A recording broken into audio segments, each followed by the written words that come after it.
نبی کریم علیہ السلام نماز پڑھا رہے تھے، ظہر کی نماز تھی، عصر کی نماز تھی، صحیح مسلم میں موجود ہے۔ حضرت ابو ہریرہ فرماتے ہیں نماز پڑھاتے پڑھاتے نبی پاک نے قدم آگے کیا، نماز پڑھاتے پڑھاتے قدم آگے کیا اور یوں ہاتھ اٹھایا پھر واپس کر لیا۔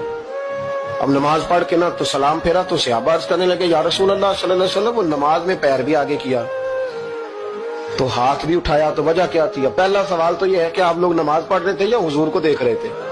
تو صحابہ تو پہلے ہی بتاتے ہیں کہ بھئی ہم تو پہلی صف میں نماز اس لیے پڑھتے تھے کہ نماز بھی ہوتی رہتی تھی اور چپ کے محبوب کی دید بھی ہوتی رہتی تھی۔ حضور سے پوچھا یا رسول اللہ وہ نماز پڑھتے پڑھتے قدم آگے بڑھایا آپ نے تو پھر پیچھے کر لیا، کیا تھا؟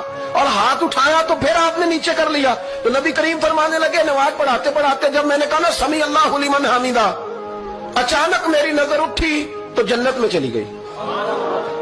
نظر اٹھی تو جنت میں، تیرے لیے 2-4 قدم عرش بری ہے۔